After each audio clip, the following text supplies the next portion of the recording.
पदयात्रा काढतोय का शेतकऱ्यांना पण आत्महत्येपासून मुक्त व्हावं, आत्महत्येचा विचार सोडून त्यांना लढण्याचा विचार सुरू करावा। 7/12 कोरा कोरा यात्रा हे आमचं 2 ऑक्टोबरचं आंदोलन अधिक मजबूत होण्यासाठी, त्याला अधिक ताकद निर्माण होण्यासाठी शांततेतूनच, गांधीगिरीतूनच हे आंदोलन आम्ही करतो आहे।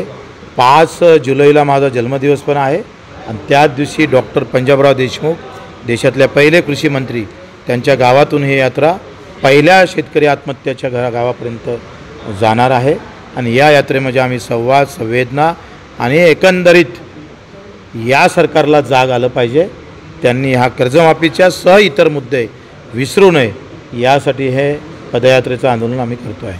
सिंदूर यात्रा सुद्धा काढण्यात काय नेमकं करणार? 5 ऑगस्ट ते 9 ऑगस्ट आत्महत्याग्रस्त जेवढ्या भगिनी आहे त्या सगळ्यांना घेऊन आम्ही रामायण से संविधान तक, रामटेक से दीक्षाभूमी तक अशी एक यात्रा आम्ही काढतो आहे।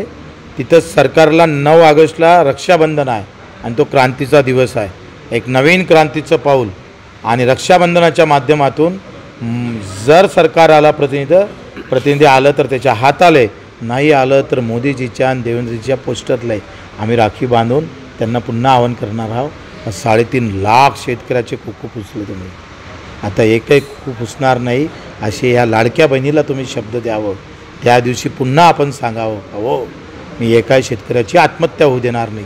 आज 6 महिन्यात देवेंद्रजी तुमच्या मुख्यमंत्री झाल्यापासून 6 महिन्यात 1000 लोकांनी आत्महत्या केला।